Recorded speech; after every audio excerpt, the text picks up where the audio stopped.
Many top Democrats close to Vice President Harris, it might not make sense electorally when you're just speaking about a map, but to top Democrats, it does make political sense because they see in Governor Walz someone who can fill the void left by President Biden. President Biden was close to organized labor in this country. He was able to go to places like the industrial Midwest. I was there with him and talk to union members and say, you have to stick with the Democrats. Don't listen to former President Trump. I'm one of you. Let's stick together as traditional Democrats. And Tim Walz, as the Minnesota governor, has built a record, but he's also built a relationship with labor and other key constituencies inside of the Democratic Party. And so he's going to help Vice President Harris rebuild that Biden-Harris coalition ahead of November, along with all of the personal characteristics he does bring to the race.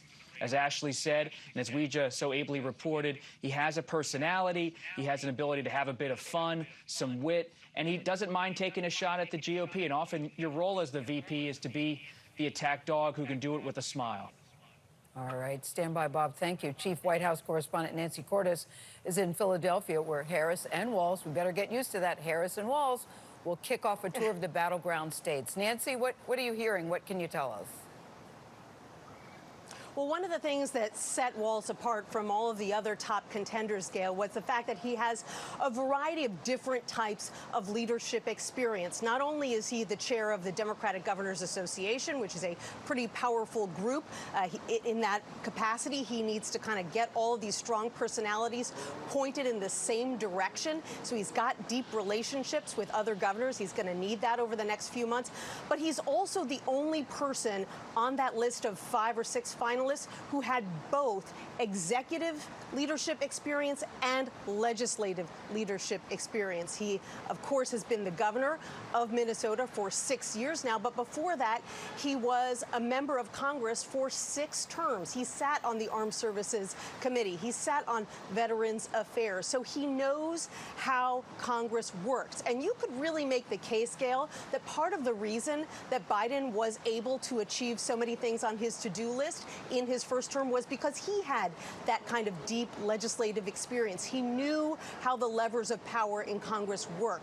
And you can make the case now that Harris, who served less than 1 Senate term in Congress before she became vice president, can really use someone who has 12 years of experience on Capitol Hill. But it's also interesting, too, though, Nancy, because he was considered a dark horse. I think that's what's fascinating to many people. It seemed to have boiled down to, if you believe what you were hearing in the media, that it would boil down to Josh Shapiro and Mark Kelly. And then lately, over the last week or so, we started hearing the name more and more about Tim Walz. What do you make of that, how he appeared to some to come out of nowhere, and it's like running a race, and all of a sudden he's ahead of the pack? What I make of it is that all of these people were, having to go from a standing start. And remember, a few weeks ago, we weren't even thinking about any of these people being a running mate because we thought that Kamala Harris was going to be the running mate to President Biden. Suddenly, when that all changed, yes, Pete Buttigieg, probably better known to a national audience. Josh Shapiro, somebody who has been talked about a lot as a person with presidential ambitions. They had the early edge because people knew about them. But Walz proved over the course of a couple of weeks that he had really great communication ability. He had a way of making the case that some of the other top contenders didn't, and that could come in handy, not in necessarily Minnesota, where Democrats haven't lost a presidential race since 1972, but in other Midwestern states, certainly like Wisconsin and Michigan, which are big battleground states this year.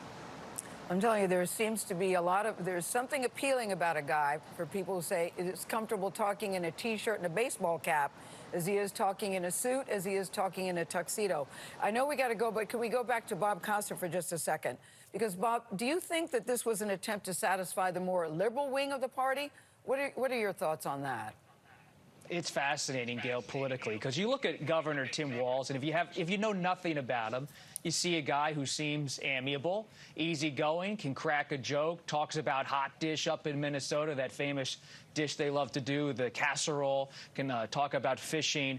But he's also someone, it must be noted, who politically is well-liked by progressives in the House of Representatives, where he once served. Pramila Jayapal, who's the leader of the Progressive Caucus, one of the key progressives in the House, She's been a key stakeholder for him in recent days, saying, I'd love to see Tim Walz on the ticket.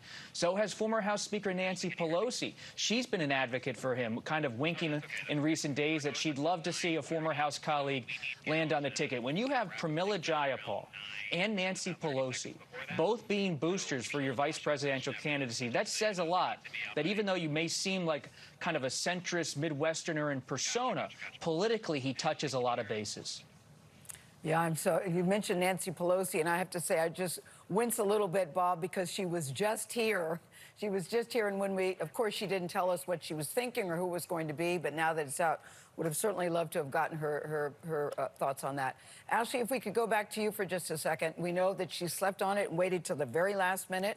What do you think Tim Walz's assignment will be in this campaign? Well, I think there's one little tidbit we should all be aware of, and that both of his children were conceived via IVF. So the campaign is saying that he's going to lean into the reproductive rights fight with the vice president. This is the year of the woman. This is an advantage that she has over Donald Trump, and he's going to be an active player leaning into this issue as well. And so to have a man with this level of conviction and his personal story lean in on this issue is going to be interesting to see on the campaign trail. But they think that he'll be an asset when it comes to conveying that message to women, the threat that Donald Trump and Vance pose to their reproductive rights and other rights. When you joined us on the broadcast earlier, you said that this was going to be a very personal feeling for Kamala Harris. This is someone you know well. So if you could just take us behind the curtain a little bit. Personal feelings, how? What do you think that it really, when she went to bed last night and she woke up this morning, what do you think her first thought was when she said, Tim Walz is the guy for me? I think it is two things. The one, that he's proven that he can win tough races. And secondly, he's got a deep compassion and conviction for the American people and the plight of the American people. And he's seen it on every end of the political, in every end of the political realm and field. So I think those were the things that probably took her over the edge. All right. Well, Ashley, thank you very much. Thank you, Bob. All right, thank you. Thank you, Nancy Cordes. Democrats will soon have a presidential ticket 13 days before their convention in Chicago and 13 weeks before the presidential election. So to recap what you've just heard, Tim Walz has been in office for 5.5 years. He's a current chairman of the Democratic Governors Association. He was also in office during the crisis that followed the murder by police of George Floyd.